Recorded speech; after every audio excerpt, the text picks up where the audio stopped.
با اجازه شما میشه از این جنب بگیرید یا میخوایم من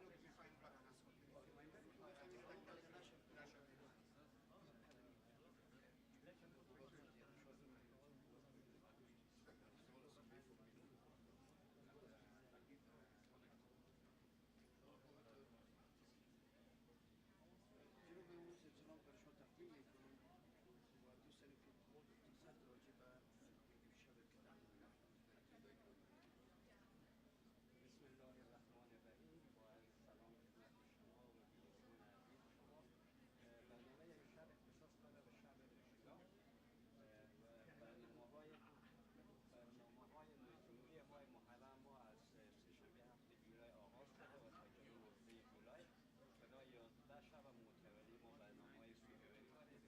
استقبال هموطنان و عزاداری‌هایشان و مشارکتشان بسیار در سطح بالایی میره.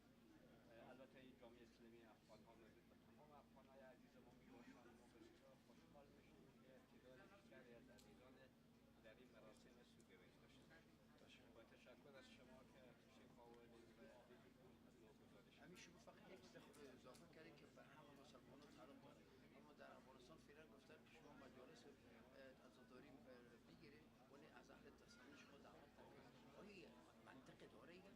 نه اصلا منطقی نداره. ما تمام افغان‌ها برادر ما هستند، ما هم برادر چی اهل تسلیم چی اهل تشیع و سالهانی که قرن‌ها ما به شکل صلح‌آمیز و مسالمت‌آمیز کنار هم زندگی کردیم.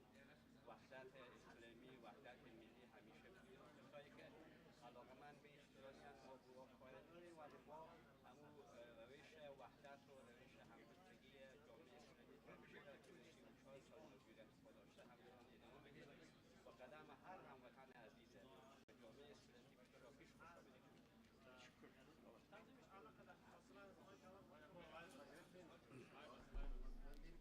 پیش مشابه کنیم. آقای مایک معرفتی بود کار مایی ولی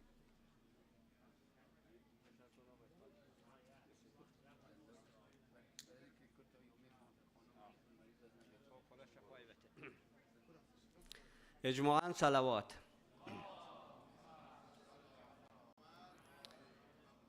صلوات دوم را جلیتر ختم بفرمایید.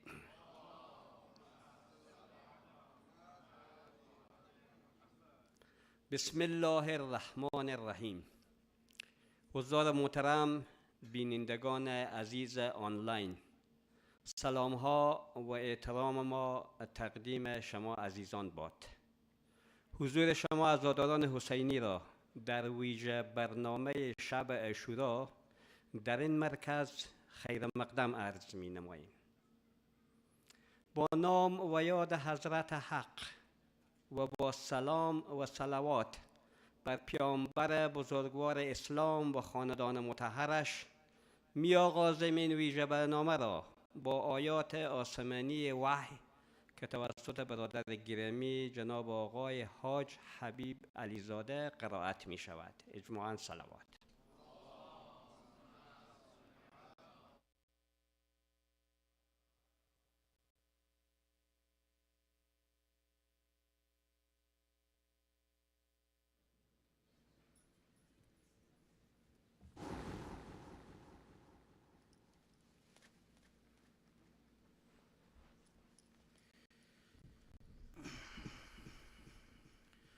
اللهم صل على محمد وآل محمد. صلوات بلند.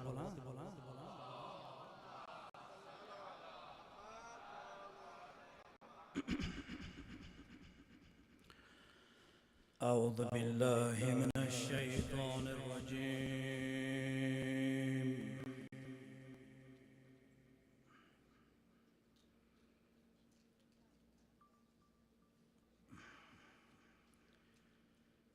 بسم الله الرحمن الرحيم.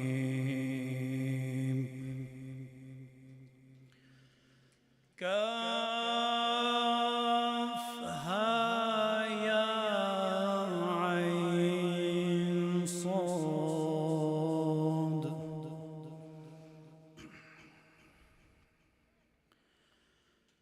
ذكر رحمة ربك عبده زكريا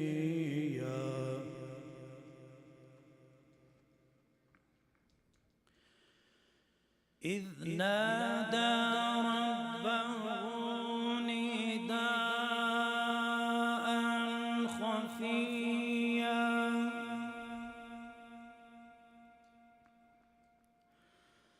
قال رب إني وهن العظم مني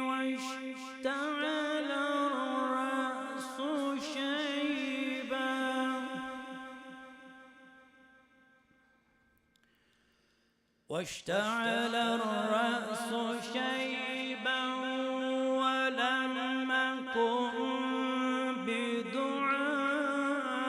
بدعائك رب شقيا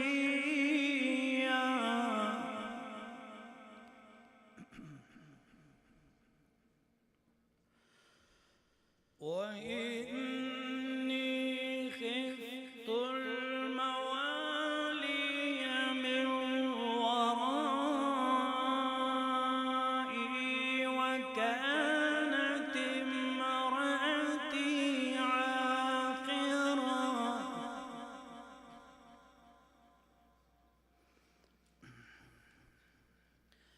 وكانت امرأتي عاقرا فهب لي من لدنك وليا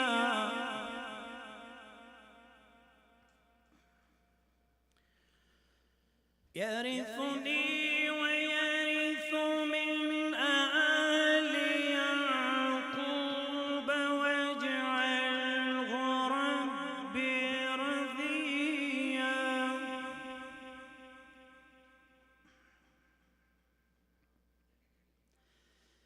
يا زكريا إنا نبشرك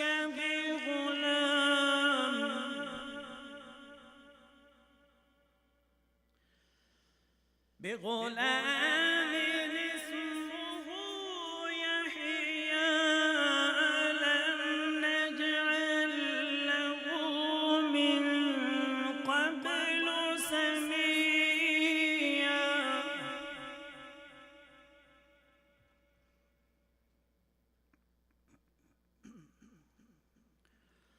قال رب أنى يكون لي غلام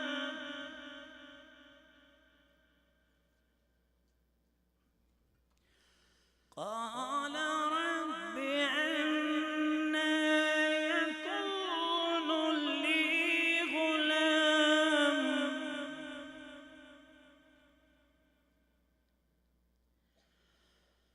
أنى يكون لي غلام وكانت امرأتي عاقرا وقد بلغت من الكبر عتيا قال كذلك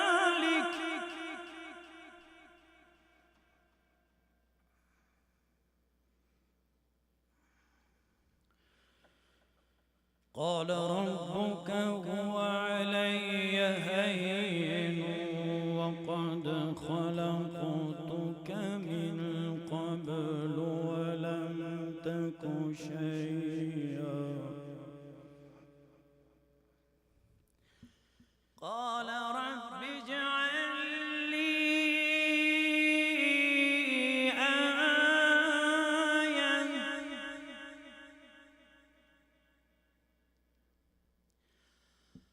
قال رب اجعل لي آية قال آيتك ألا تكلم الناس ثلاث ليال سويا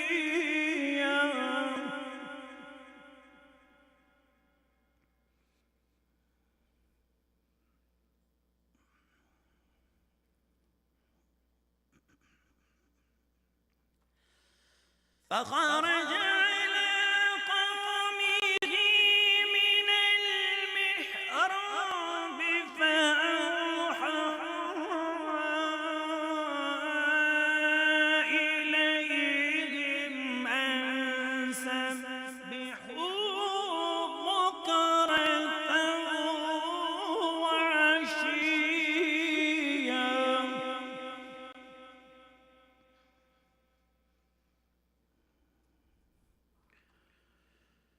يا يحيى خذ الكتاب بقوة وآتيناه الحكم صبيا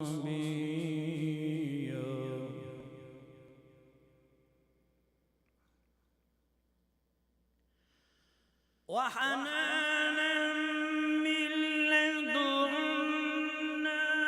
وزكاة وكان تقيا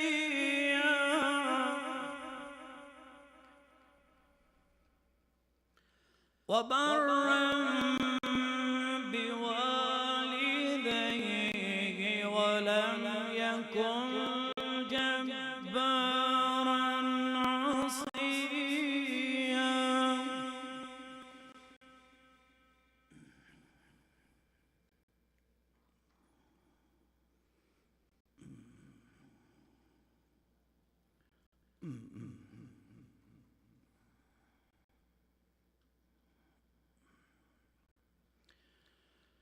وبرا بوالديه ولم يكن جبارا عصيا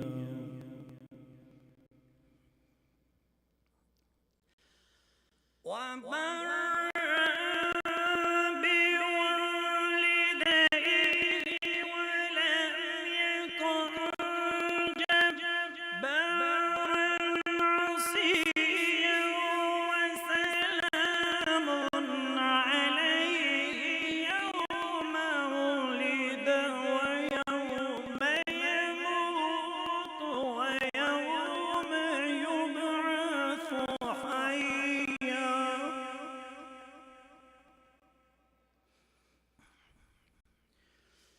بسم الله الرحمن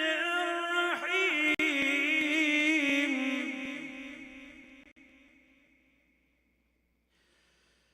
إذا الشمس كورت وإذا النجوم كدرت وإذا الجبال سيرت وإذا العشار عطلت وإذا الوحوش حشرت وإذا البحار سجرت وإذا النفوس زوجت وإذا الموءودة سئلت بأي ذنب قتلت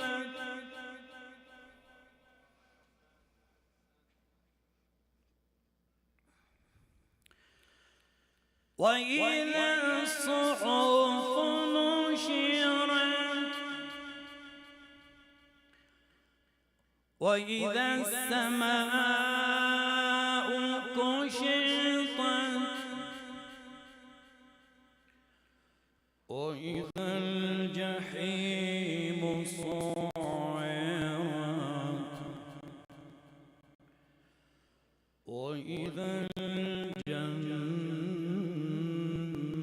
الجنة أزلفت علمت نفس ما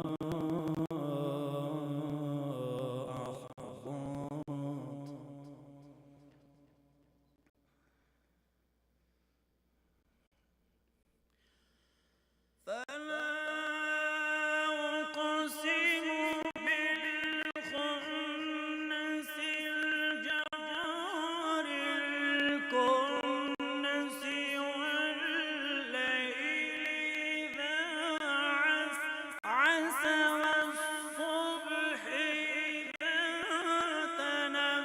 فسإنه لقول رسول كريم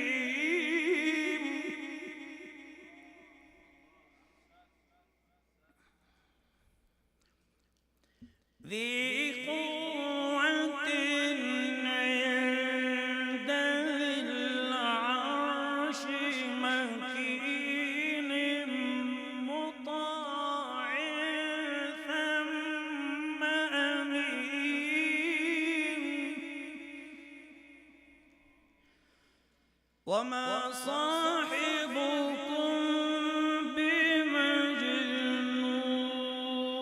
بمجنون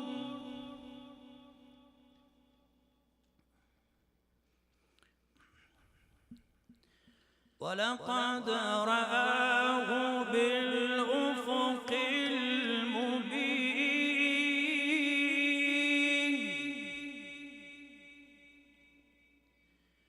وما هو على الغيب بضنين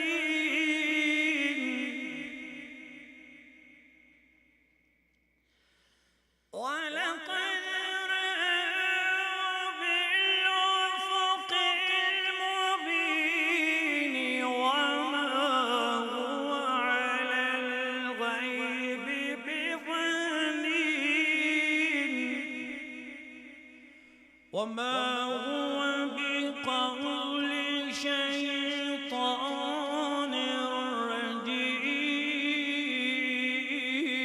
رجيم إن هو إلا ذكر للعالمين لمن شاء منكم أن يستقيم وما تشاءون إلا أن يشاء الله رب العالمين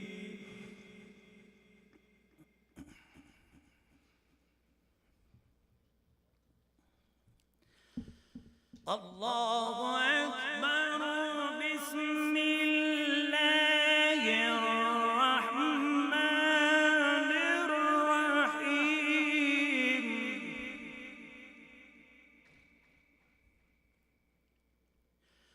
والضحى والليل إذا سجى ما ودعك ربك وما قلى وللآخرة خير لك من الأولى ولسوف يعطيك ربك فترضى ألم يجدك يتيما فآوى ووجدك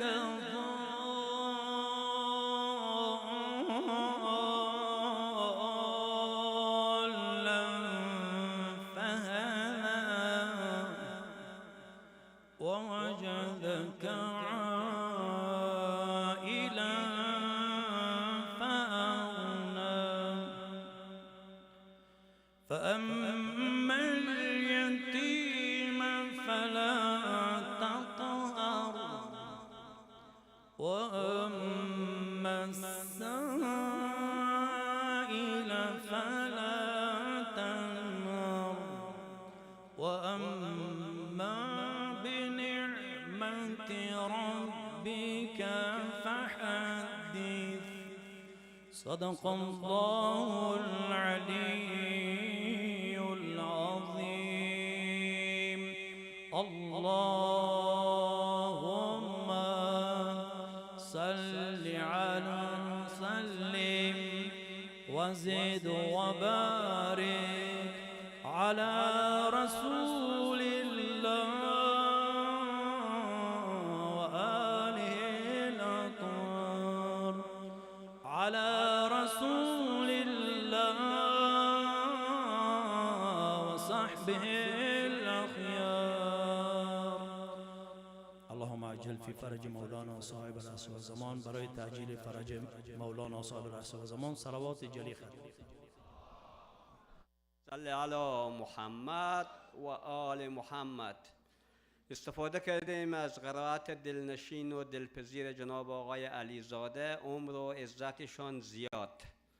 حضار گرامی، با اجازه شما یک دو اطلاعیه کوتاه خدمت شما عرض میکنم و بعد از سخنران انگلیسی در خدمت خواهد بود. اطلاعیه بخش فرهنگی: برای اولین بار برنامه تدارک دیده است تحت عنوان استودیو دی که در آن روز دوستانی که در قسمت خوانش شعر، مدیحه، روزه، منقبت و همچنین قرائت قرآن شریف دارای استعداد، تجربه و توانایی هستند، می توانند اجراهای خود را به شکل تخصصی و پروفشنال ثبت نمایند و بعد از ثبت یک کپی از اجرای آن هم به ایشان داده خواهد شد. دوستان عزیزی که دارای این استعداد و توانایی هستند، لطفاً با آقای علی عبدالهاشم مسئول بخش فرهنگی در تماس شوند. اطلاعیه بخش مکتب جامعه اسلامی: بخش مکتب جامعه اسلامی برای رفع حال خانواده‌های عزیز کلاس‌های مضامین قرآن شریف، دینیات و فارسی را در شب‌های جمعه از ساعت 6 الی 9 شب در همین مکان برگزار می نماید. این کلاس ها مخصوص شاگردان است که به دلایل نمی توانند در کلاس های روز شنبه اشتراک نمایند. کسانی که مایل به ثبت نام فرزندانشان هستند و جناب آقای صادق طاهری مسئول بخش مکتب جامعه اسلامی در تماس شوند. حال دعوت میکنم از جوان گرامی سید جواد رضایی برای معرفی سخنران انگلیسی و بر حبیب خدا ختم انبیا صلوات.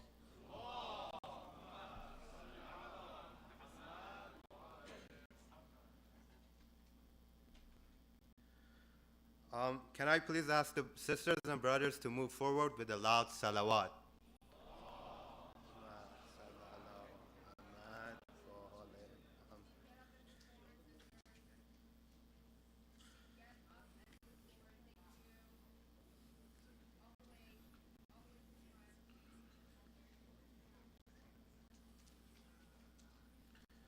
Please place your bottles and belongings on your lap as we expect the hall to be crowded tonight. And turn off your phones. Salam alaikum, respected elders, scholars, brothers and sisters.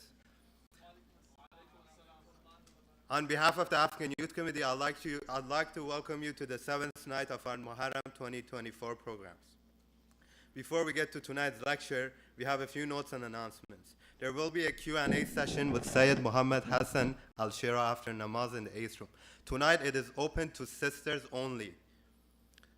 You can find the Q&A schedule on our Instagram page at 8th Online. Next, we kindly request for there to be no children in the main hall during the English lecture so as not to disrupt the program. Thank you for your understanding. It is now my honor to introduce our respected guest speaker, Sayyid Mohammed Hassan AlSheraa, to the member with a loud salawat.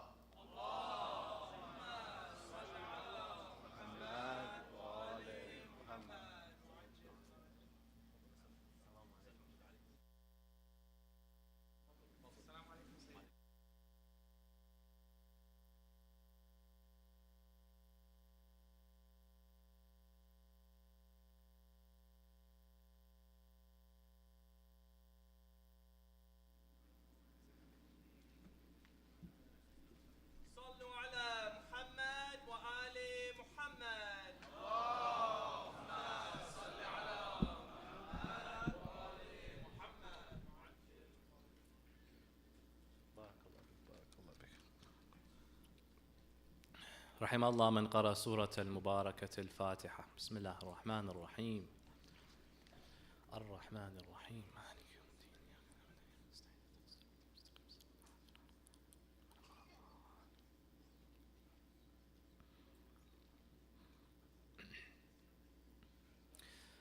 صلى الله عليك يا رسول الله صلى الله عليك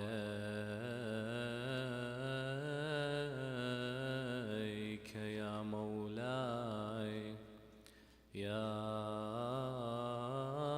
أبا عبد الله يا رحمة الله الواسعة ويا باب نجاة الأمة ما خاب من تمسك بكم وأمن من لجأ إليكم يا ليتنا كنا معكم سادتي فنفوز والله فوزا عظيما سيدي إن لم يجبك بدني عند استغاثتك ولساني عند استنصارك فقد أجابك قلبي وسمعي وبصري لبيك داعي الله لبيك السلام على الحسين وعلى علي بن وعلى أولاد وعلى أصحاب الحسين خصوصا سيدي ومولاي قمر بني هاشم كفيل الهواشم أبا الفضل العباس السلام عليكم جميعا يا شهداء كربلاء ورحمة الله وبركاته أما بعد يقول الله في كتابه الكريم بسم الله الرحمن الرحيم إنما يخشى الله من عباده العلماء آمنا بالله صدق الله العلي العظيم أفلح من صلى على محمد وآل محمد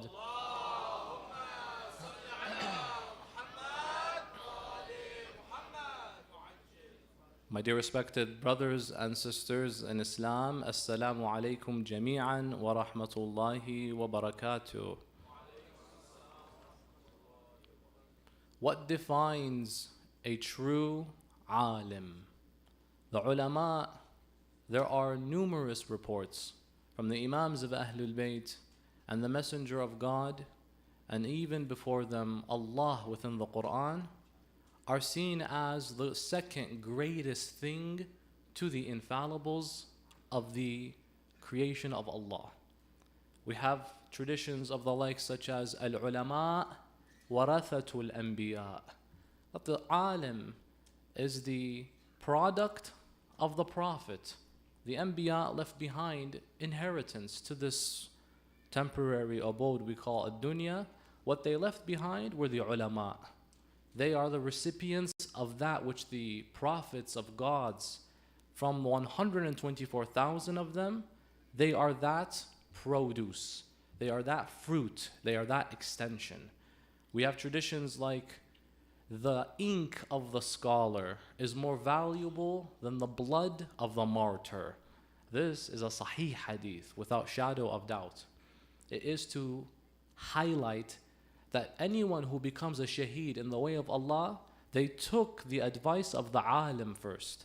They were using the scholar as a lens to determine haqq versus batil. That way they became a shaheed.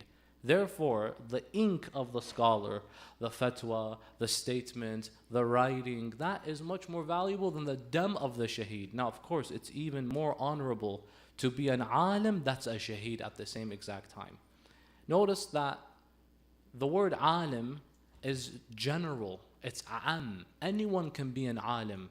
The term alim doesn't denote age. At any age you can be an alim. The term alim doesn't denote gender. You can be an alim or an alima. It just means that which has and contains knowledge. Ilm. The root of it is ilm. Knowledge and education and wisdom. Notice that this subject, Allah, when speaking about it, He says that there are only a group of people. They are the ones that have true khushu' in relation to God. إِنَّمَا يَخْشَى اللَّهَ مِنْ عِبَادِهِ الْعُلَمَاء. So God has already divided the ibad into categories. All of you are ibad of Allah. We are what we call Abdullah. But from among them, ulama. Min ibadihi al-ulama, they have true khushu'. Khushu' means humility. I genuinely have understood my God. In the world of mysticism, the wayfarers will call you the arif, from the term of irfan, the one who has ma'rifa billah. Whatever term you decide to use, ultimately this is a high status. The problem, however, is there are many charlatans. There are many pseudo-scholar claimants. And many fall prey to this because there are very reductive ways of determining today what an alim means. For many, one of these very reductive. If they have this, quickly call them an alim.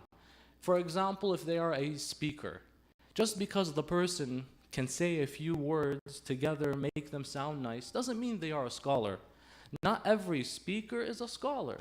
And not every scholar is a speaker. Think of some of the greatest of the ulama that you cherish and love. Many of us, not only have we not met them, we haven't even heard them, for example, but we see their results as clear as the sun behind the cloud. I don't necessarily need to see you, but I know I can see that you have shined your light across the world from the ilm that you've produced, from the hikmah, from the wisdom. Quickly though, however, people can jump to conclusions. Oftentimes, we also experience shell shock. We become absolutely distraught when we see someone who we assumed was a scholar, but in deep reality was never an alim, perform a violation. Because now, this is even worse.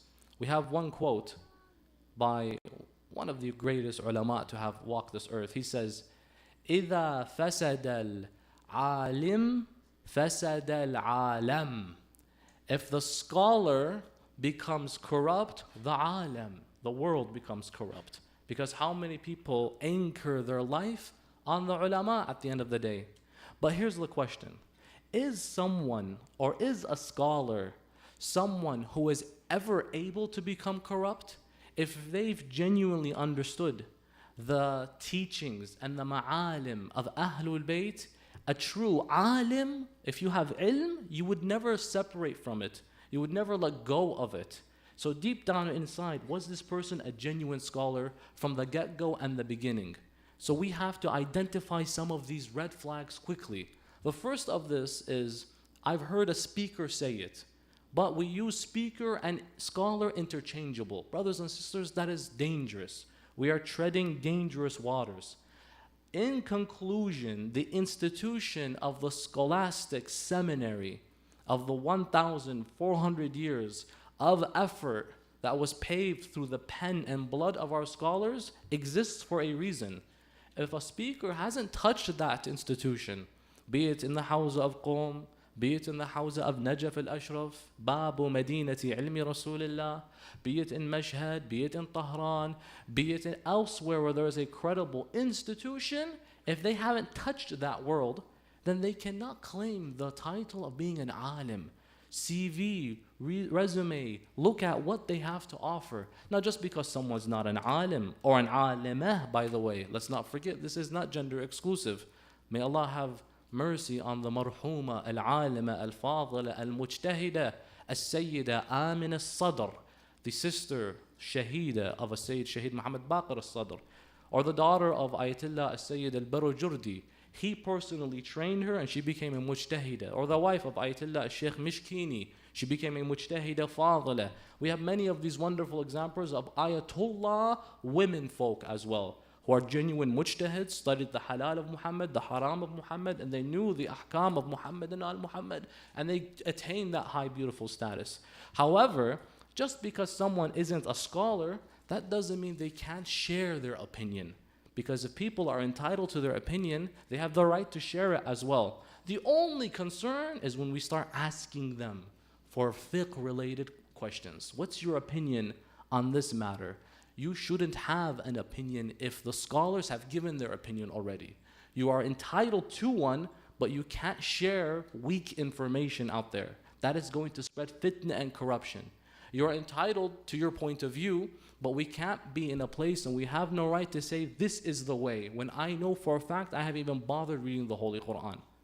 I haven't even bothered understanding the methodologies and the modalities of interpreting hadith. And by the way, one of the other accusations leveled is, hold on, listen, I have to implore my independent thinking because I can't just do blind emulation. The term taqleed, people reduce it to emulate. You emulate, you follow, mimic the scholar. And where can I see, even in the lives of the Ahlul Bayt, that they even sanction this? Ultimately, the word taqleed is from the root like a necklace. What is the connection?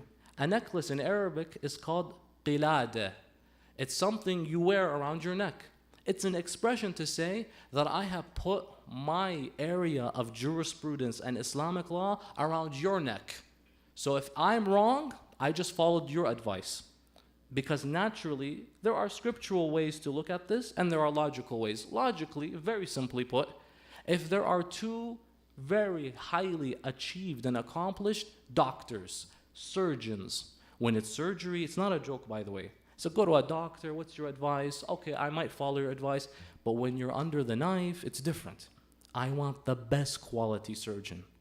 This is my heart that you're talking about. Don't find anything but the best. But the thing is, I ran into two. Both of them are accessible. I need to follow and be guided by the one who was the absolute more intelligent. Now, I haven't studied medical school. I haven't gone 16 years of rotation. Very horrific, by the way. God help all our doctors and nursing students and medical students here, mashallah. I haven't been separated by my family, from my family, because I needed to go study in this, work in this hospital and get rotated to this one. I haven't, for example, been indebted 40,000, 400,000, whatever the case may be. I haven't done this ijtihad, i.e. jihad. That's why they're called mujtahids. They've done so much effort to get to where they are. So I don't know these intricacies. How do you exactly operate under the knife? So what do? I naturally resort to the experts. I look at what other medical experts have said.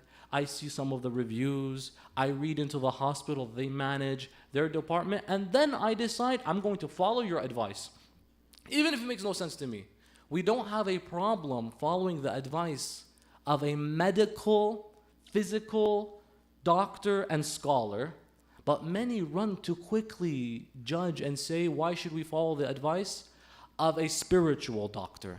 It's the same exact thing. If you concern yourself about your physical health, are you going to neglect your spiritual health? Habibi, even the secular world acknowledges the existence of the spirit. There are movements these days, they call themselves spiritual but not religious. We don't follow organized religion, but we're spiritual but not religious. Sometimes they hug trees, sometimes they have mantras, sometimes they do meditation and yoga. They see that there's an essence with good energy, positive energy. They say, look, it's not just this physical existence. Something exists, but no organized religion. Don't give me any of that hullabaloo. So there's an existence to that, an acknowledgement. So if you cared so much about your physical well-being, are you going to neglect the spiritual one? There was a narration by Imam Hassan AlSheraa to which he says, I become astonished at the affair of man. He thinks a lot about what enters his stomach, but never cares to think about what enters his mind. كيف لا يفكر في معقوله. How come he doesn't think about that which enters his consciousness? يفكر في مأكوله.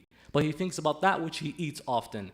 What you put inside your spirit, the music that is listened to, the negative words that you surround yourself with, you wouldn't eat something polluted, something corrupted, but it's fine when you play this song that has the most disgusting venom being spewed on a daily basis. Vitriol, a hatred, objectifying, commodifying the women, commodifying the men, commodifying and objectifying body.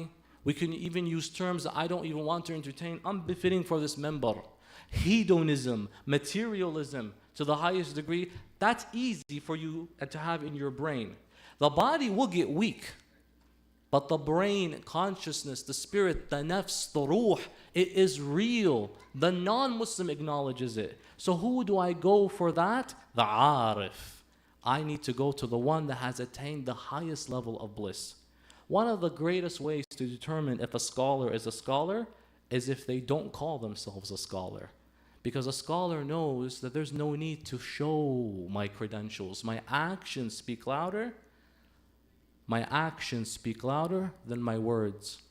Ayatollah Sheikh Taqi Bahjat, rahmatullah alayh, when he ever would sign anything, he would write, Al-Ahqar Bahjat, the wretched one, Bahjat. The grand Ayatollahs today in Najaf, for example, Sayyid al-Sistani, Hafidhullah, he writes, Ali al-Sistani.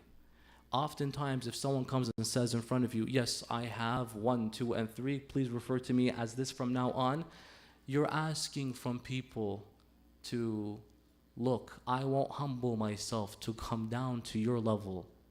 I expect you to come to mine. That's not how it should be. A scholar is one that doesn't boast themselves. Their actions speak louder than their words. One day, Abu Tayhan, Malik ibn Hamza says, we used to love Ali ibn Abi Talib for a whole host of reasons, but one reason I loved him is because he would always sit with us. He would never sit on a tall chair and we would be beneath him. When he would address people, he would have to stand so they all can hear and see. But when it was time to join us, he would sit on the floor with us. That just like the way the Prophet did. Whenever there were servants and slaves, he would join them.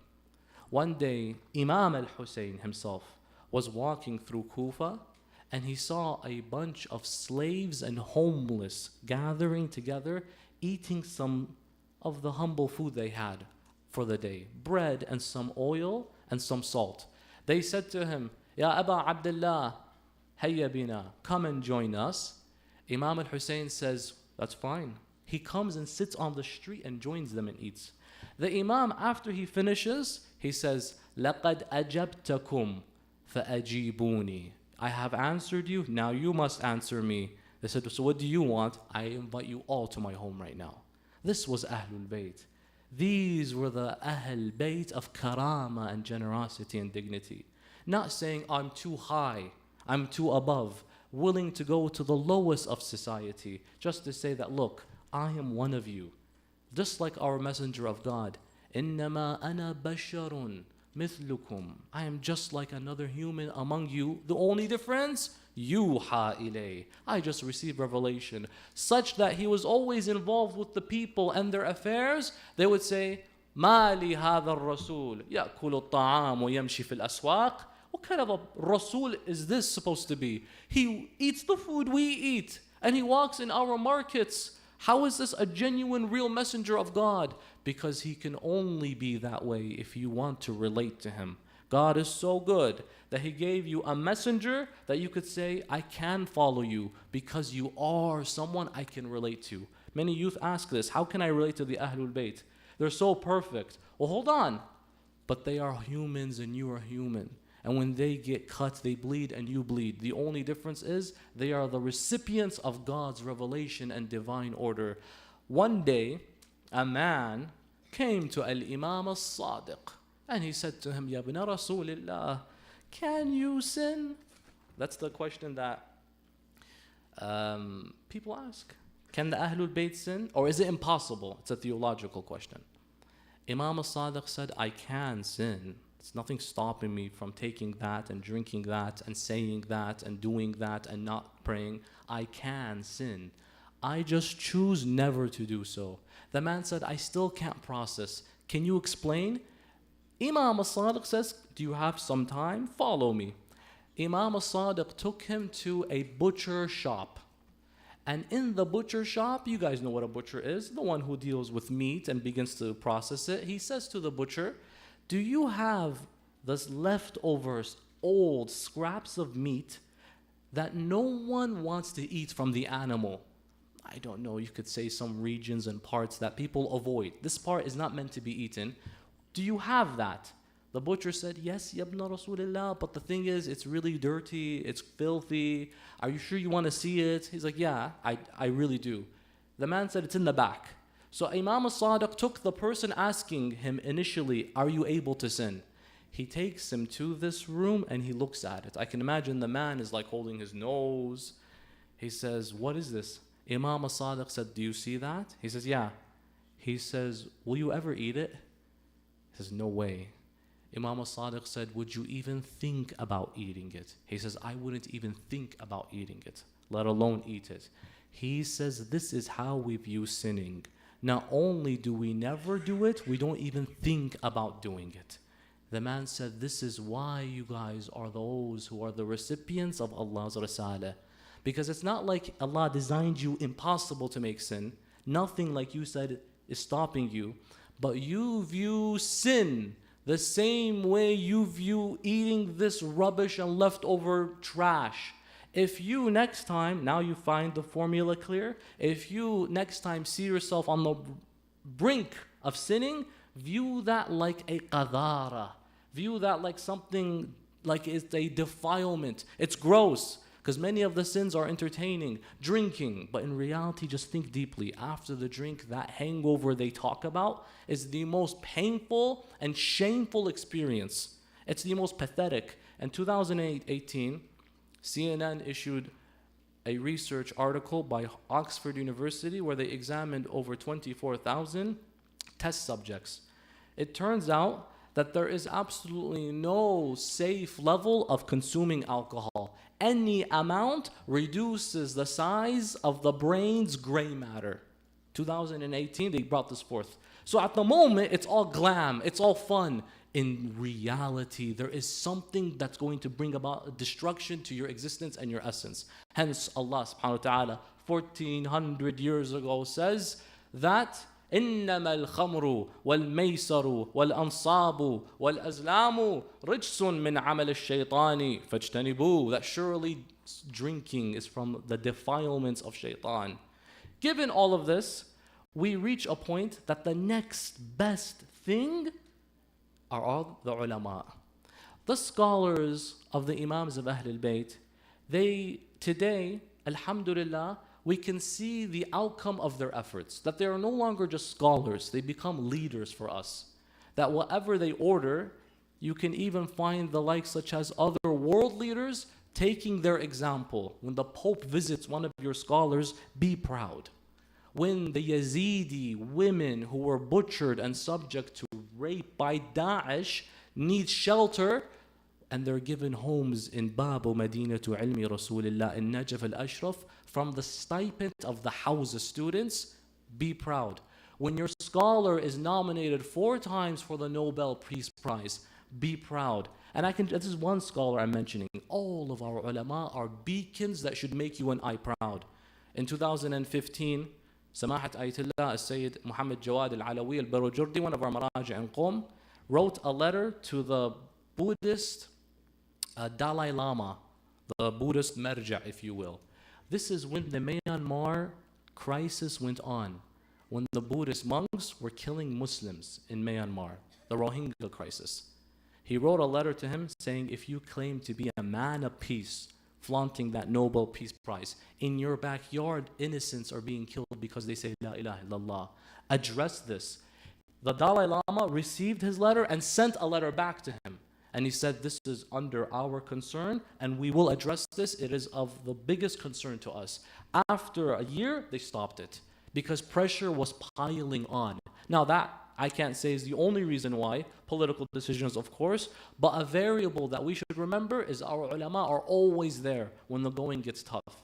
They determine for us that they are true scholarship. The other component is their akhlaq. Wallahi al-azim.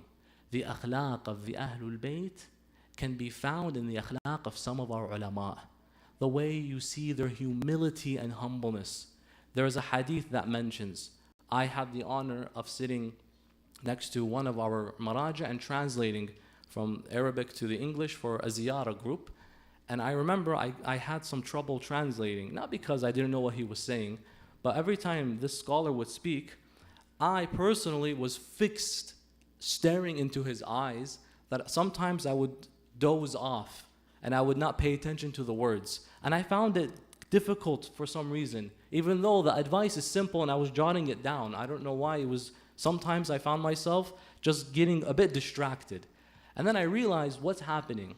I phoned one of our dear friends and scholars, and he said, well, there's a hadith that says, النظر في وجه العالم عبادة, that gazing upon the face of the true scholars of Ahlul Bayt is a form of worship, my dear respected brothers and sisters. So you were probably busy doing ibadah than busy paying attention to the statements. And this was like a scholar I really have wanted to see.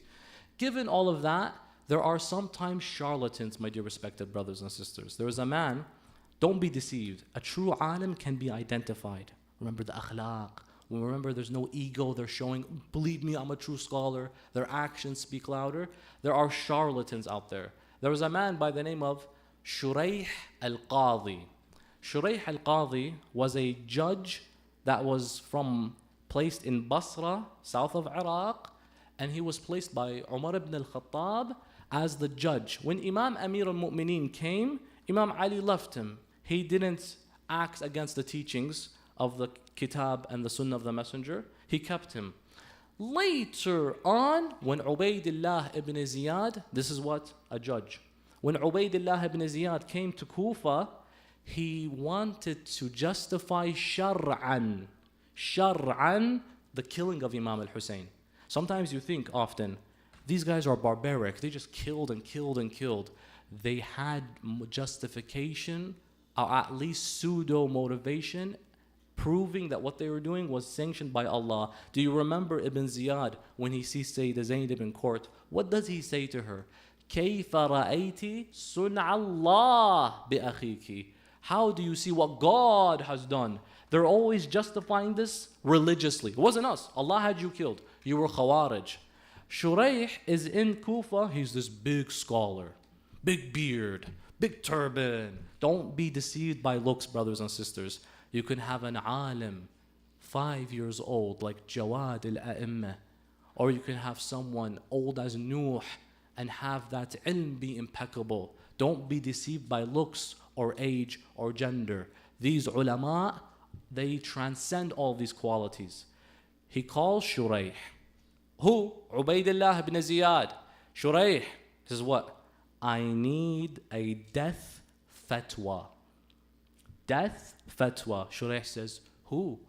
He says, this one is going to be a big one though. Who do we need to kill?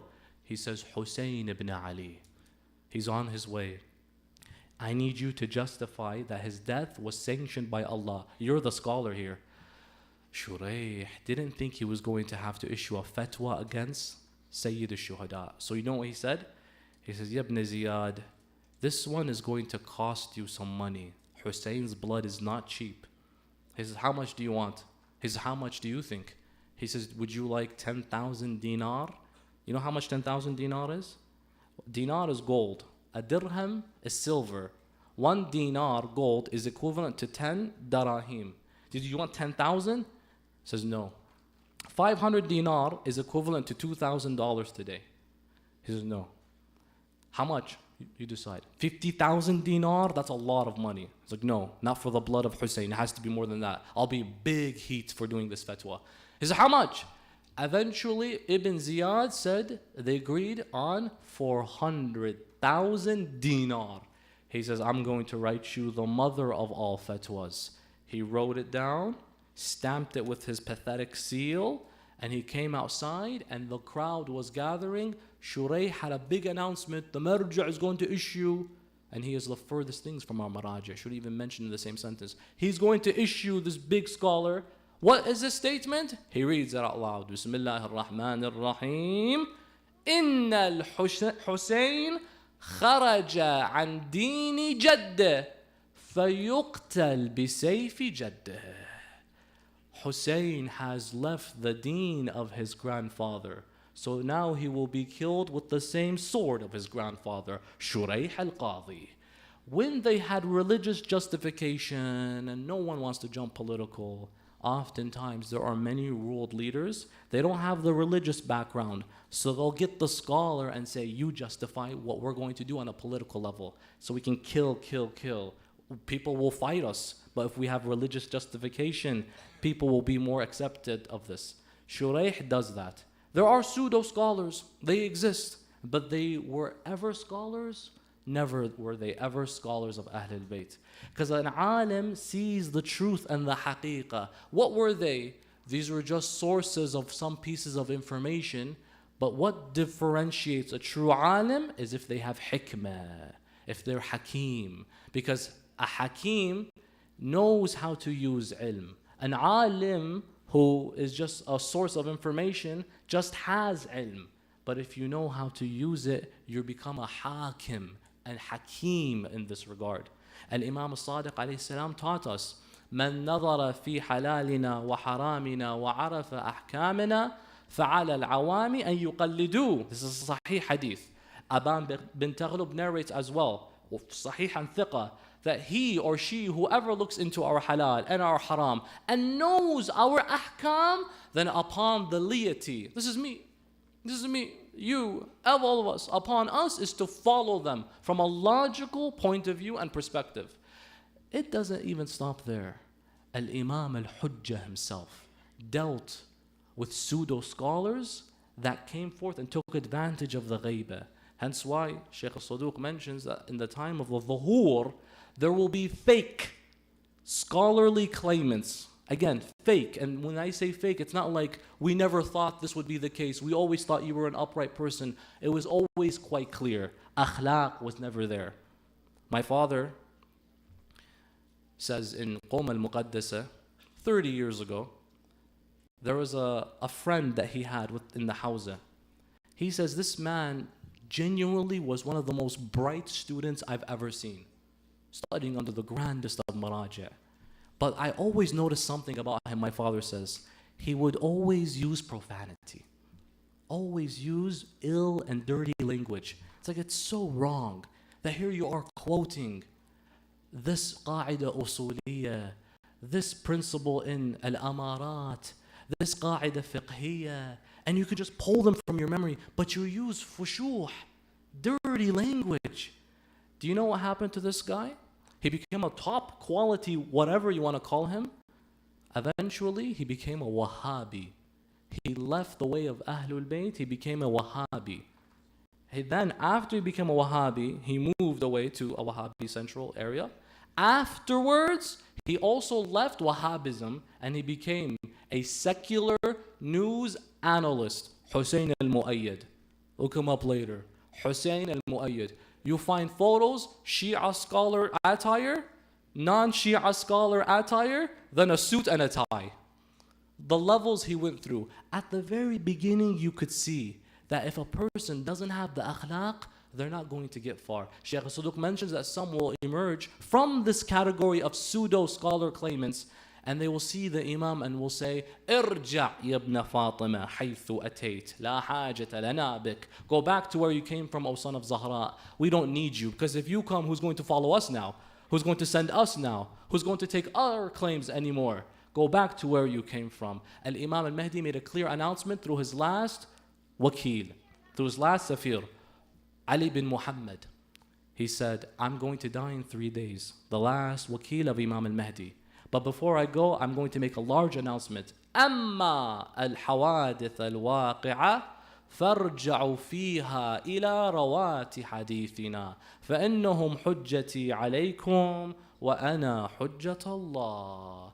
As for any living issue, anything, refer back to those who narrate our hadith, for they are my hujjah, my proof upon you, and I am the hujjah of Allah. The narrators of the hadith are the ulama. And yes, ulama can have differences. I will provide one example. And it's no issue, by the way, these differences. If you, for example, saw a car crash, let's say God forbid, in this car crash, the police want to see the perspective of the witnesses. Will they all narrate what happened exactly? One will give a description, one will give another description. So they come to a similar conclusion, but using different methodologies. And in some rare cases, they'll come into a different conclusion. Sometimes you'll see that's why we have different announcements on the Eid, on Hilal, just because they study the same source, but they end up with different conclusions. Is that bad? No, it's not. It's them doing their best. Can you force someone to have a different opinion? If they said, I came to this conclusion, brother, this is what I studied and this is how I realize it. In my opinion, this is the best way to understand this hadith. I'll give you an example. There is a narrator of the hadith by the name of Hakim Mu'adhan Bani Isa. Hakim Mu'adhan Bani Isa is a companion of Imam al-Sadiq. An-Najashi, the one who writes the biographies of Ilm al-Rijal and others, doesn't write about Hakim that he is a thiqah. Doesn't say that he is reliable. He says, I don't know about him enough so I can say he's reliable. Meaning what? If I see him in a hadith, I can't 100% say that hadith is what? Sahih. So the hadith becomes at the very most mu'tabar, acceptable, but don't say it's sahih. Who uses this methodology? Someone like Ayatollah Sayyid al-Khoi. Sayyid al-Khoi really uses the methodologies of the earlier Ilm al-Rijal biographers. He says, whatever they say, I follow. I use the material that's out there. And so if Sayyid al-Khoi sees Hakim, Mu'adhan Bani Isa in a hadith, in one of the chains, he says this hadith is not sahih because the scholars of Rijal haven't given him that. It's not because he's weak. We just don't know. Sayyid Hussein al-Barojurdi, the grand marja' before Sayyid al-Khoi, has a different opinion on Hakim. What does he say? He's like, la, just because An-Najashi or those of the scholars of Ilm al-Rijal, just because they didn't say he's thiqah, doesn't mean he's not reliable. How? He uses context clues. Hakim, what's his full name? Mu'adhan Bani Isa. Mu'adhan means what? Adhan.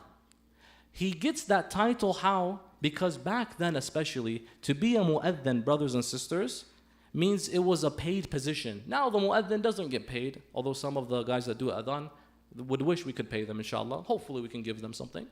But back then it was a paid position. But in order to be a mu'adhin, have this role, you have to be what? Reliable. How? Because we trust you to wake us up for salah. What does that make them? If we trust you for the sake of salah, you have to give us the adhan exactly 5 times. Exactly. That means he's what? Trustworthy by the society. Not only that, Hakim, mu'adhan of who? Bani Isa. Bani Isa is a family who is known to be a very close family to the Ahlul Bayt. So they wouldn't just bring someone in their group if they weren't upright. So Sayyid Hussein Barojurdi, the marja', says, in my opinion, he's reliable. What did he use? Context clues. Someone like Sayyid al-Khoi, what does he use? Ilm al-Rijal. Of course, Sayyid Hussein does al-Barojurdi, but he says, I was strictly restricted to what the earlier scholars said about him. And at the end, you have 2 different conclusions. Do you see how both of them are justified? We trust the earlier resources, but we also trust context clues. And that's the beauty of ijtihad, my dear respected brothers and sisters. It's not a crisis that we have 2 different opinions at the end of the day. It's just the best we could do in the absence of the 12th awaited Imam, Ajjalullah Ta'ala Farajahu Sharif. Given all of this, after issuing a death fatwa against Imam al-Hussein, Sayyid al-Shuhada, having left his brother Abu al-Fadl al-Abbas by the Furat river, Sayyid al-Shuhada now returns to say goodbye to his family. He has now decided to go and fight. Before he goes, as soon as he leaves, he hears a call. Mahlan mahla, ya ibn al-Zahra. Slowly, slowly, O the son of Fatima al-Zahra. He turns around, he sees his Sayyida Zainab alayhi salam. And he sees her holding his young newborn baby, Abdullah al-Radi', otherwise known as Ali Asghar. Al-Radi' is the son of Rabab, Sayyida Rabab. He is also the direct brother of a Sayyida Sukayna. Imam Hussein has poems how much he talks about his love for Rabab and Sukayna. It says, لَعَمْرُكَ إِنَّنِي لِأُحِبُّ دَارًا تَحِلُّ بِهَا سُكَيْنَةُ وَالرَّبَابُ أُحِبُّهُمَا وَأَبْذِلُ جُلَّ مَالِي وَلَيْسَ بِلَائِمِ فِيهَا عِتَابُ. How I love a house that has inside it my two precious and beloved ones, Sukaina and Rabab. I spend all my money I can at them. And for the one who says, why do you do that? Don't worry, you don't know what I have. And this also includes my baby boy as well. Sayyida Zainab says to him, this young Radi', the suckling infant, has not had milk in a very long time. And he has become dry, jaffa, he's become dry in his lips. See if you can convince the other side if they could have some heart to give him water, a little bit of water. Imam al-Hussein, whenever he would go to address the opposition, he would either go in a horse if he was going to fight, but if he's going to preach to them, he would take the camel. But this time, he does something they've never seen him do. He goes walking, holding his baby. It's different this time. Imam al-Hussein approaches, they all see him astonished. What is he doing and what could he possibly want with a baby now? What's happening? This is after all his companions have died. They're thinking, is he going to fight? But he's holding a baby. What's going on? Imam al-Hussein begins to announce to them, "O the army of Umar ibn Sa'ad, if us adults have committed crimes, then that's our fault. But what is the crime of a 6-month-old baby? What fault is his? If you find it in yourselves, give him some water." Imam al-Hussein stood there and they did nothing. The Imam thought that maybe they are afraid of him, and of course they were. So what did Imam Hussein do? He says, "I'll leave him if you want." He leaves him down in the land of Karbala and he walks a few steps back. "Can one of you come and just give my boy water? Can you come and just give him some water? Less than whatever we have. We drink and we have half of it and we forget and throw it. I need just some water for my baby. If you're afraid because I'm holding him, I'll leave him on the ground alone in Karbala. I'll leave." And he walks back a few steps. Al-Radi' is crying on the floor, but no tears are coming out. He comes back to him and he sees nothing happened. Imam al-Hussein then raises him as such. The opposition begin to say, fighting with one another, "For the love of God, give the baby some water. He's making us heartbroken." One of them says, "No, don't give him any water." The other says, "Just it won't affect you. Send him some water." Shimar ibn Dhul Jawshan then says, "O Hussein, if we had the entire sea in our possession, wallah, we wouldn't even give you a single drop. Not you or your baby boy." At that moment, Umar ibn Sa'ad then turned and looked at Harmala ibn Kahil and he said to him, "O Harmala, finish this dispute between our men. Many of them are beginning to cry and many of them are having a turn of heart. Hussein is changing us through his baby boy." Harmala bin Kahil narrates that I then picked up my 3-pronged arrow. I then rested it over the fire for a minute.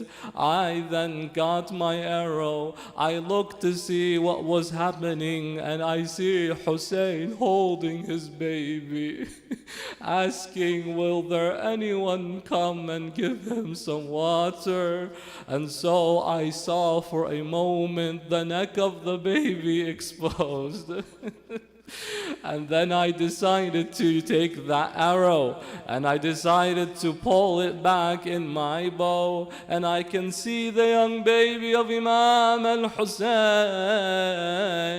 how he is cradled in his father's hands, and I could see that he grew no older than 6 months old, but I had an order to fulfill. At that moment, Harmala bin Kahil returned turned his arrow at his bow. He aimed it at the neck of the baby Abdullah al-Radhi', and he shot the arrow. He narrates that it went through the neck of Abdullah and to the other side. From the heat of the arrow, he pulled out his arms and he grabbed onto his father, Abi Abdullah al-Hussein alayhi salam. He began to flap his hands like a bird flaps his wings.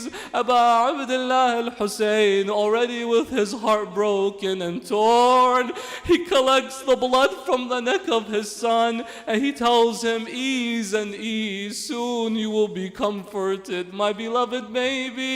He collects the blood from his neck and he throws it to the sky. Imam al-Baqir narrates, I didn't see a single drop come down of his blessed blood. He then begins to say, oh Allah, make this easy on me, for it weighs immensely to see that this is what it is. And if it's within your satisfaction, oh Allah, take until you are satisfied. Imam al-Hussein returns back to the tents. He doesn't know where to go. He doesn't know who to take the baby to. Does he take the baby to his mom? But what mom could handle seeing an arrow in her baby's neck? Do you know where Imam al-Hussein took Abdullah al-Asghar? He brought him to al-Masa'ib. He brought him to the mother of patience, Zainab. He gives her the baby. And then she begins to say, Wa Abdullah, inna lillah wa inna ilayhi raji'un.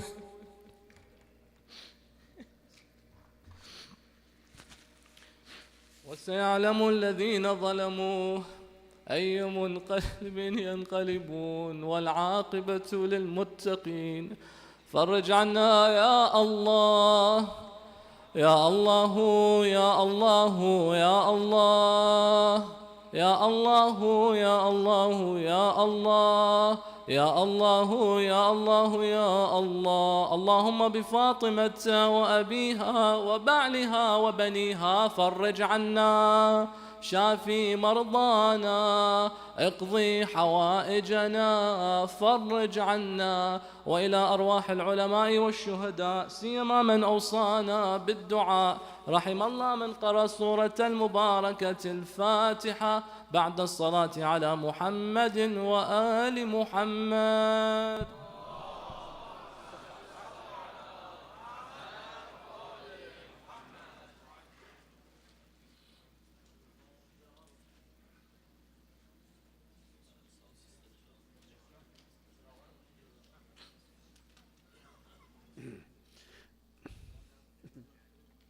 تشکر میکنم از جناب آقای الشیرا و سخنان جامعشان، توفیقات ایشان افزون بادا.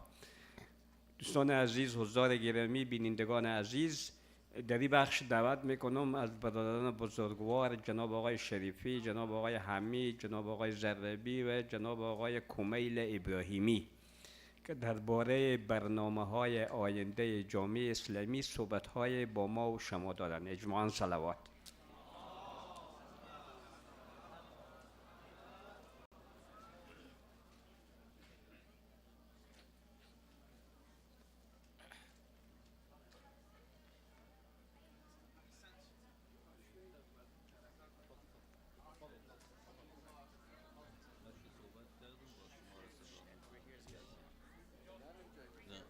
از دوستای عزیز خواهش میکنیم تشریف داشته باشند.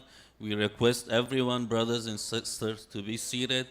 We have some words for you to share, and then we appreciate your passion. So be with us a little bit more. Thank you. And the Q&A will be after namaz. There's no Q&A right now. Bismillahir Rahmanir Rahim. Brother و خواهران، السلام علیکم و رحمت الله و برکاته. در چند شب گذشته اگر حضور داشته بوده باشین، اطلاعات کوتاه در مورد پلان‌های بعدی جامعه برای شما کم توضیح دادم. امشب هم به شکل بسیار خلاصه میخوایم عرض کنم که پلانای پروژه ساختمانی مسجد آینده بگویم، بلدینگ آینده بگویم، مثلا روی دست است، آماده است و چیزهای بسیار کمش باقی مانده که انشالله برای ما اجازه بده که ما ایره شروع به کندن کنیم. مسجد که در پارکینگ فعلی که قرار داره، زمینش این مسجد به اصطلاح به شکل ابتدا از تعداب آباد میشه و سایز و اندازهش هم شاید ما گفته باشم که حدود 3 برابر از این بلدینگ ما می باشه. سالون اولی است، کلان سالون از این که کلان است، بیسمنت به می اندازه و همچنان جمنازیم بگویم یا ورزشگاه بگویم در عقب بلدینگ است. این پلان است که قبلا حدود 10 سال خورده میشه که ریخته شده بود و ما توانستیم که فعلا انشالله اپروول یا اجازه ساخت از ایره بگیریم. ما اینال روی مسائل ضروری و روی مسائل پولی از این کار میکنیم که جامعه خودش در مدت همین چند سال گذشته حدود 1,600,000 دلار در این رابطه ما جمع آوری کردیم و فعلا ما داریم به حساب خود. و این 1,600,000 دلار این ساختمان امکان ساختش نمیره. این بیشتر از این ضرورت است که ما باید پول جمع آوری کنیم و شروع کنیم به کار از این. و این زمین به همت شما خریده شده، امی بلدینگ به همت شما خریده شده و این ساختمان جدید هم به همت ما و شما باید جور شود. کسی دیگه برای ما کمک نمیکنه و این یک ضرورت است که برای فعلا هم ضرورت است، برای نسل آینده هم ضرورت است و چیزی است که خود شما در همین چند شب گذشته تعداد دوستا و مؤمنین که شرکت میکنن در برنامه ها شما دیدین که به چی حد است. هیچ چاره به جز ساخت نداریم و شروع میکنیم انشالله. این اجر آخرت است بگویم یا ثواب جاری است بگویم. این چیز است که انشالله کمک های شما مختص برای ساخت از این میره و این یک ضرورت است که انشالله ما بتانیم دست به دست هم داده این را آباد کنیم. آقای شریفی شما، آقای زرابی شما چیزی گفتنی داشتین؟ بله، تشکر میکنم از جناب آقای امید که به طور فشرده هدف امروز بیان کردن که برای چی خدمت شما رسیدیم. ما فقط از باب یادآوری و از باب ای که ارزش ها و چیزهای گران قیمتی که ما داریم از برکت نهضت امام حسین یک اشاره به او داشته باشیم و او احساسات ما، عواطف ما که شکل گرفته در طول و بر محور حرکت امام حسین یک بار از زیر نظر خود بگذرانیم و به قدر داشته های خود بهتر بفهمیم و برسیم و قدر داشته ها از جمله اینمی برکت وجود امی مرکز است که همگی ما بر محور نام ابا عبدالله الحسین علیه السلام به نام خدا به نام مکتب اهل بیت جمع میشیم. برکات دینی، مذهبی، فرهنگی و اجتماعیش با وجود خود لمس میکنیم. از لحظه که از پارکینگ داخل میشیم تا در اینجا که یک فضای دینی، عاطفی، حتی خارجه که وقتی میبینیم سقاخانه، یک فضای وطنی ایجاد میشه. اینا همه به برکت خون ابا عبدالله الحسین علیه السلام است که در رگه های تاریخ نسل به نسل جاری شده و امروز به دست ما رسیده و ایره رایگان به دست ما نرسیده، با مشقت، با فداکاری و با خون ریختن ها حفظ شده و به دست ما رسیده. من یک زمزمه صحبت هایی را میخوانم که در واقع بیان حال همه ما و شماست با صاحب مجلس امروز و بعدش انشاءالله گوش میسپاریم به سخنان برادر عزیز ماجقای شریفی و همچنین آقای کمیل ابراهیمی در موردی که چگونه شما کمک های خود میتونین از طریق آنلاین و از طریق حضوری تسلیم بکنین برای شما صحبت خواهند کرد. صلوات بلند ختم بفرمایید. این صحبت زبان حال همه ما و شماست، برای از که قدر داشته های خود بشناسیم و با برکت نام امام حسین بیشتر پی ببریم. قرن هاست که قرار قلب ها برده ای. خطاب به آقای ما. قرن هاست که قرار قلب ها برده ای. دست در دست نبضها آرامش سینه ها را آشوب کرده ای و هم پای اشک ها بر لبها تراویده ای. نام تو همسایه شور است، یاد تو تداعی شعر و شیون و شگفتگی است. تو را نمیتوان سرود مگر با بغضی غیور که حنجره را میفشرد و سوزی غریب که شعله‌ورمان میسازد. ای ایمان ایستاده ای حسین، لحظه هایی که موج موج حادثه ها شکسته من میخواهد بکند و فوج فوج اندوه افتاده و نشسته من میطلبد، نسیم یاد تو به ما ایستادگی میآموزد. این همه ایستادگی مقاومت در طول تاریخ همه به برکت خون امام حسین و یاران آن حضرت بوده است. بر اسم نسیم بهار که در گوش دانه ها قصه قیام میگوید و حدیث رویش زمزمه میکند، وقتی تردید از دل ما و شما دور باد، وقتی تردید و تزلزل وسوسه بال و پر میگشاید، وقتی تردید و تزلزل و وسوسه بال و پر میگشاید تا ما را به سقوط و به هبوط بخواند، کربلای تو را مرور میکنیم و هزار دریچه به روشنای یقین میگشاییم و رفتن بی تردید و عبور مطمئن از سنگلاخ‌ها. این مشکلاتی که هست باز با نام امام حسین ما انشاءالله طی خواهیم کرد و عبور خواهیم کرد. ای قله صبوری، ای صلابت و سولت غریب، 14 قرن تو را دویده ایم، تو را چشیده ایم و هنوز و همیشه تشنه ایم. هر بار که بر زمین افتاده ایم نام تو را فریاد زده ایم و کربلایت خون تازه در وجود من و در رگهای من جاری ساخته است و به همت و توان به ما همت و توان و ایستادگی و حرکت بخشیده است. ما امروز آمده ایم تا به ندای هل من ناصر ینصرنی تو لبیک بگوییم. آمده ایم که بگوییم ما هزاران هزار فرسنگ دور از کربلایت آمده ایم تا بگوییم این پرچم و علم پر افتخار را تا ابد در اهتزاز نگه خواهیم داشت. این علم نماد هویت مذهبی ماست.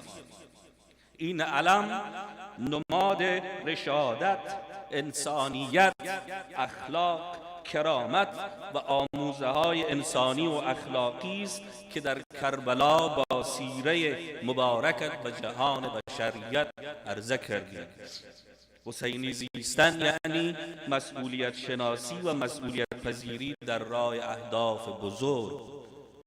همه دست به دست هم میدهیم و به حول و قوه الهی این گام بزرگ را که ساختن مرکز جدید است انشاءالله سنگ تهدابش خواهیم گذاشت به مدد شما، به کمک شما و به کمک نیتهای خالص شما با عشق و انگیزه و عاطفه و احساسی که دارید.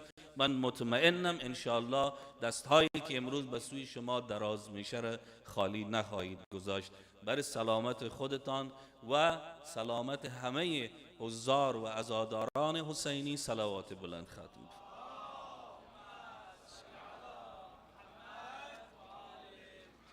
حالا که دلها آماده شده از همینجا نیت کنین.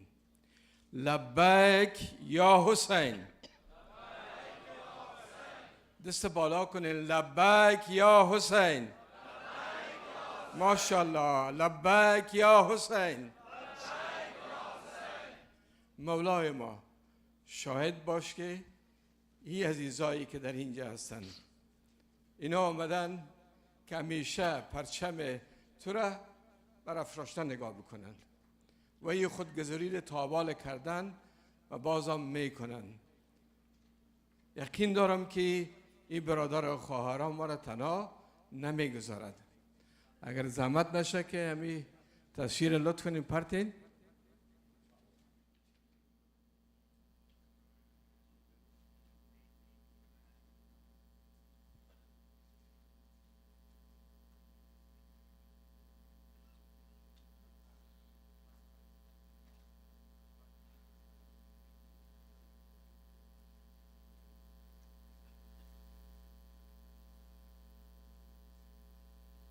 هر شب میخونم با شور و نوا کربلا میخوام.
آیا نمیخواین تو جایی داشته باشین؟ آیا نمیخواین برای نسلی که اینجا آوردیم به دست خود آوردیم و بقای اسلام و دین مذهبشان به دوش ماست، نمیخواین یک جایی داشته باشین؟ و خدایی را ارزانی کرده برای شما در اینجا. عزیزای ما، دخترای ما، خواهرای ما، مادرای ما، برادرای ما، عزیزای من، یک نعمت الهی است که بر دست ما رسیده. فقط کم دل خود باز کنیم. در مسیر خدا هر چی بتین هیچ گم شدنی نیست. نفسی که میکشیم، چشم ما کار میکنه، اعضای بدن ما کار، امر خدا داده و پول دارایی هم که داریم از خداست. هیچ چیز بردن نمیتونیم. اما با فکر ازی باشین که فردای ما و فردای بچه‌ها چی میشه. لحاظا انشالله با ذکر صلوات شروع میکنیم. هر برادر کمک میکنه، کوشش کنن که از $500 کم نباشه. و امروز برای ما مشکل است. ما حساب بر شما میتونم اگر روز $2 شما ذخیره کنین بالاتر از $500 میشه. $2 شما کافی میخورین. مسائل مصرف پول میله و اینایتان. اما بیاین برای خدا، بر مسیر اسلام، اگر مسلمان هستیم، اگر شیعه هستیم، اگر مسئولیت در قبال اولادای خود داریم و خود داریم، باید بگذاریم. انشالله شروع میکنیم. کمیل جان میگه بسیار آسان و ساده چطور میتونین از طریق تلفن به اصطلاح ثبت نام کنین و برین و به اصطلاح پولتان بپردازین، آنی رسید بگیرین. Bismillahirrahmanirrahim. Assalamu alaikum, respected brothers and sisters. As you all know, our respected elders have shared the vision and what we're trying to accomplish at this mosque. And we're extending a humble request for you guys to support our cause and to continue driving this initiative as we have a big need for fundraising. So I'd like to start off by just mentioning 3 quotes from the holy personalities in our religion. The Holy Prophet ﷺ says, attract sustenance by giving charity. Imam Ali alayhi salam has said, Allah gives help to a person equal in quantity to the charity a person gives. And lastly, Imam Ja'far as-Sadiq alayhi salam has said, everything has a key, and the key to sustenance is charity. So this is an opportunity for everyone to provide and get that opportunity to gain sustenance, increase their rizq, and to help with this cause and mission. We need to fund this project. We have multiple ways to do that. We'll be sending a tiny URL code in our WhatsApp community. If you are in the WhatsApp community, there's a link sent to you. If you are part of our calling list, you will also receive a text message. On the screens, you will see a QR code. This QR code, you'll just have to open up your camera. Don't take a picture. There's going to be a link at the bottom of the picture, and you're going to click that link. It'll take you to our ACIC donation page. You're going to click Donate Now. You enter your donation amount, and you check out. The only thing you'll need to include is your first name and last name, your email address, and your phone number.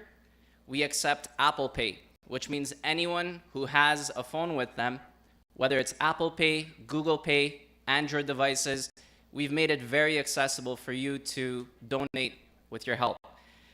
We will also be sending donation receipts. So the information that you're providing on this form, we will send donation receipts that you can use towards your tax purposes. I'd like to pass this over to our respected elders to continue. And I look forward to receiving your help, and Salawat Muhammadi.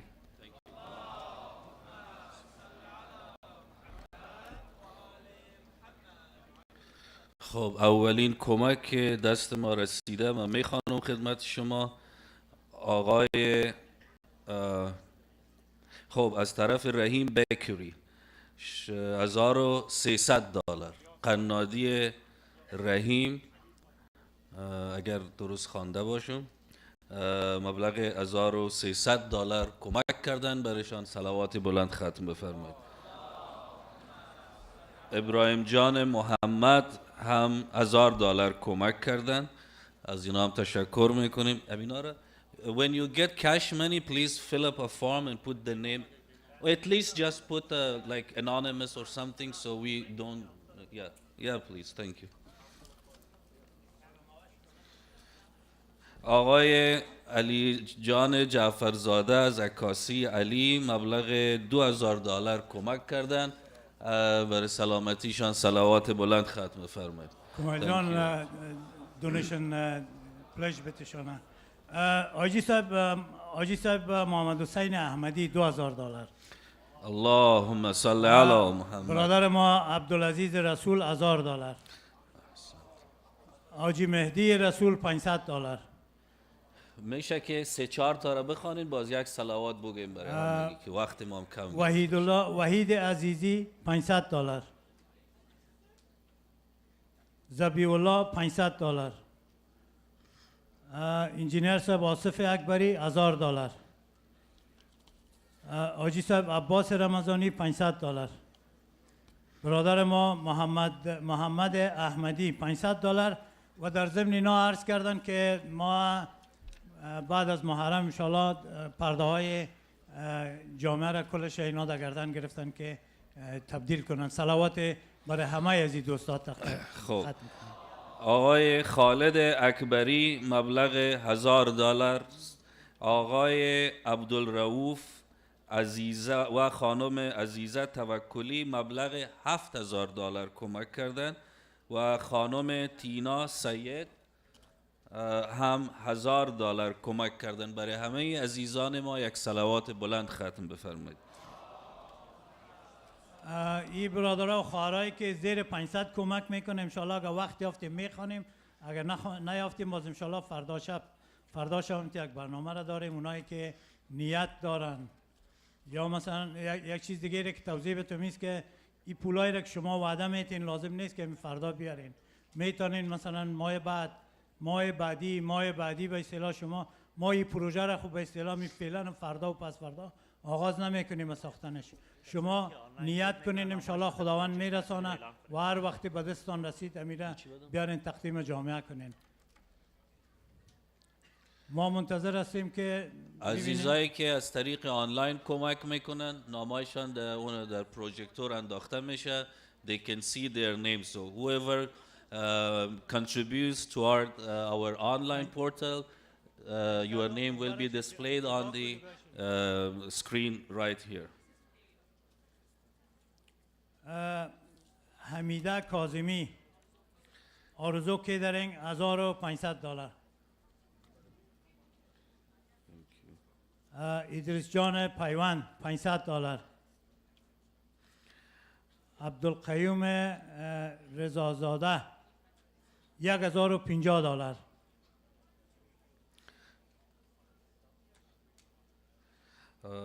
ما بخوانم یکی دوتا؟ بخوان. آقای زمان بهمن $1,000 و آقای حاجی خواجه معراج صدیقی و فامیلشان مبلغ $500. برای عزیزای ما صلوات ختم بفرمایید. فرشته شاسمن $500.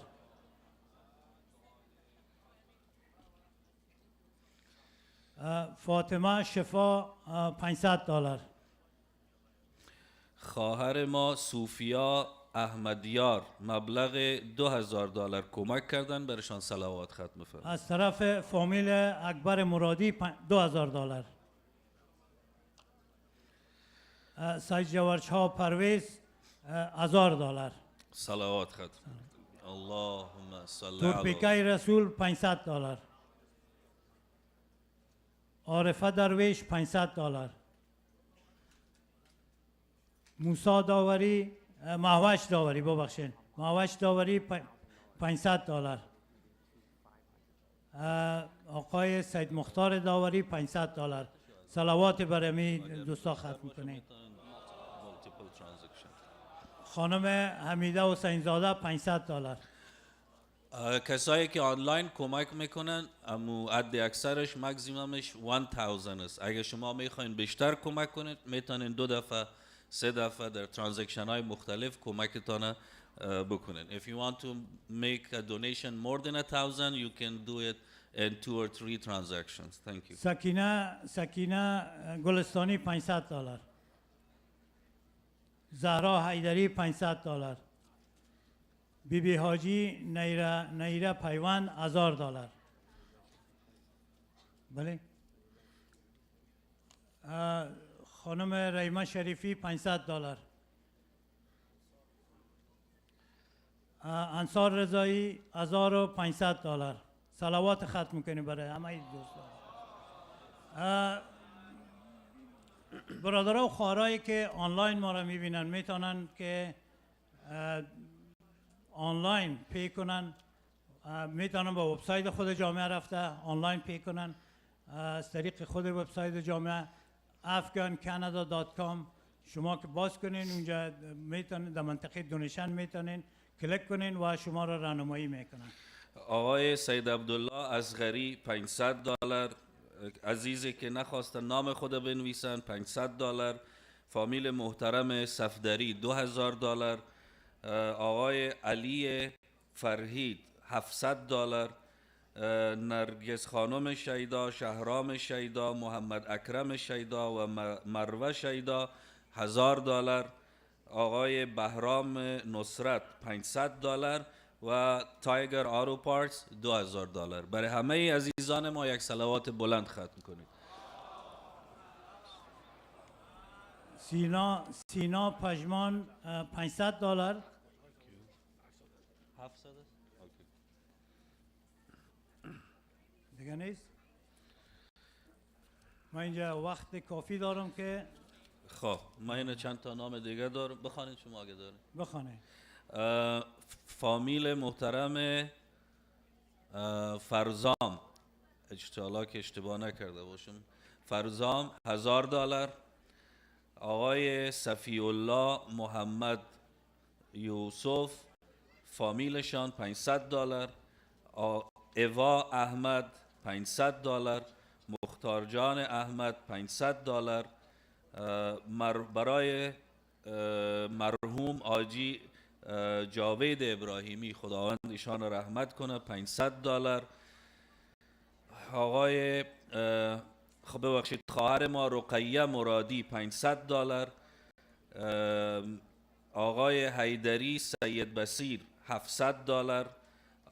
امید جان و ملینا جان مبلغ $2000. برای همه عزیزای یک صلوات بلند ختم کنید.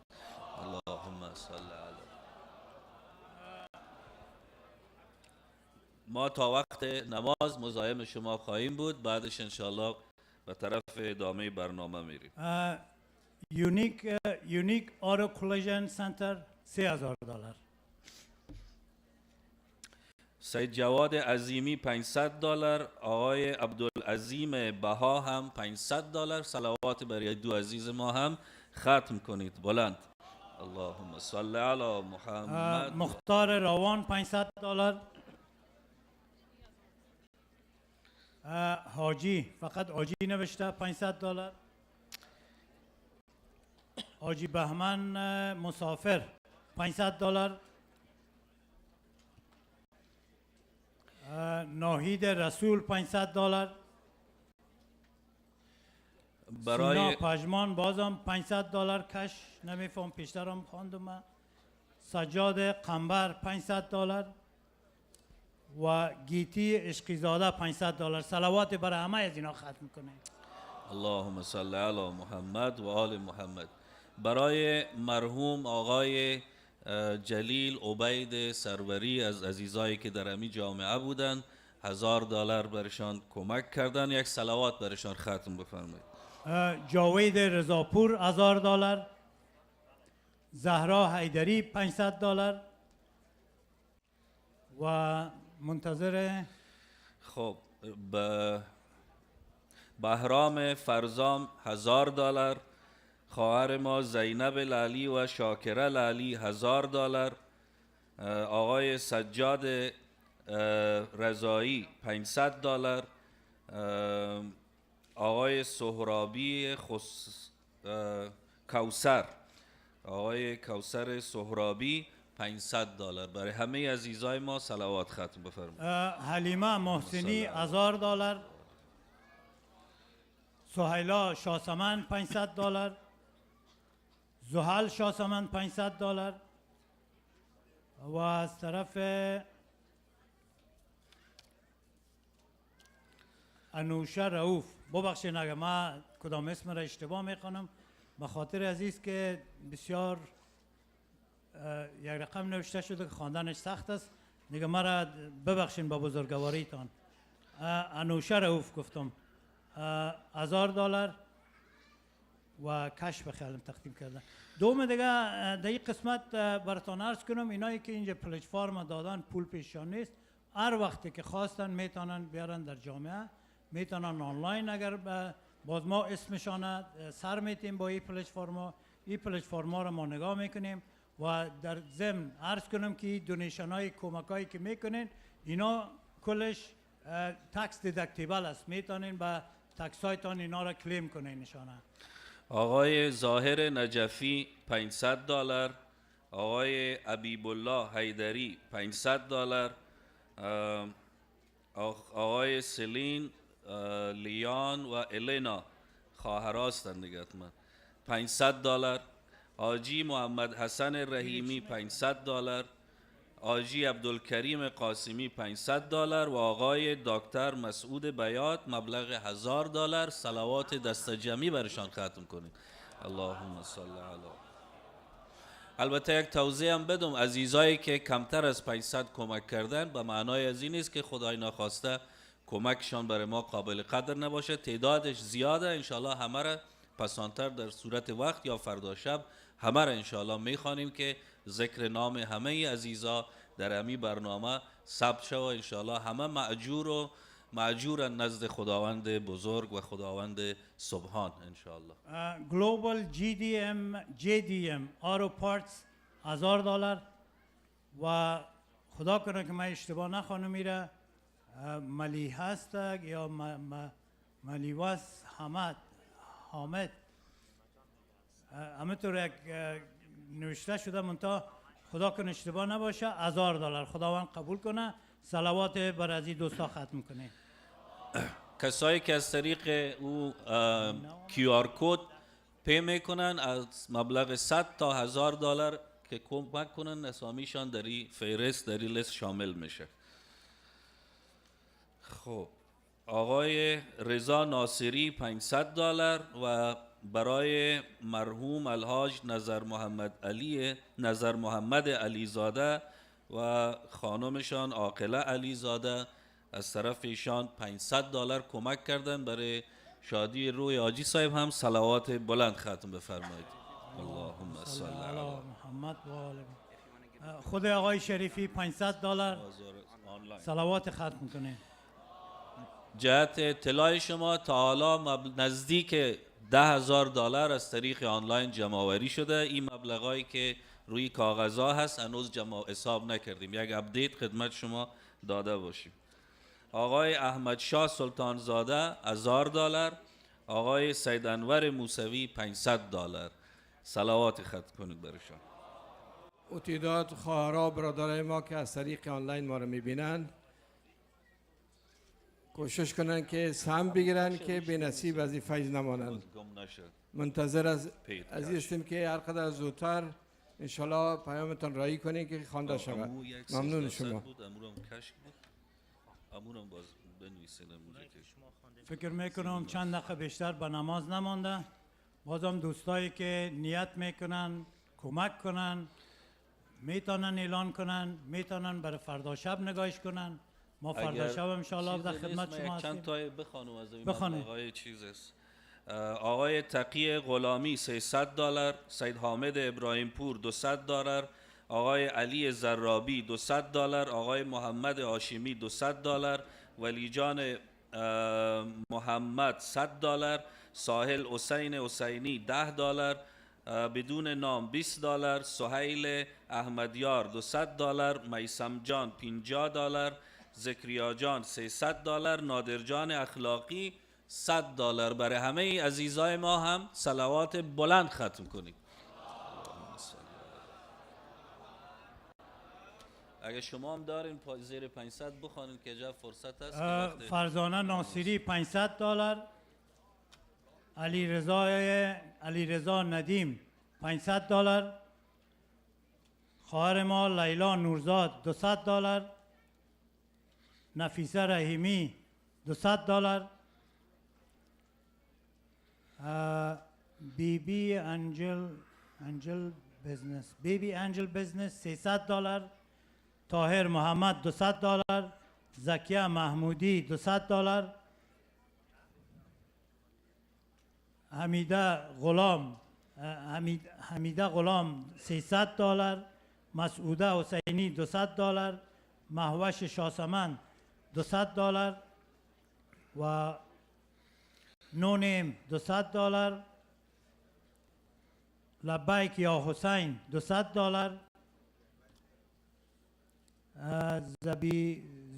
زیباگل جعفری $200، نسرین ناصر $300. از آن امید جان است بخیله. فضیله نورزاد $200. ببخشید من اگه اشتباه میخوانم میکم نام‌ها رو بسیار کجکور نوشتن. گل محمد نظری $300. خب سید احمد زیا موسوی ما 2 دقیقه دیگه وقت داریم انشالله.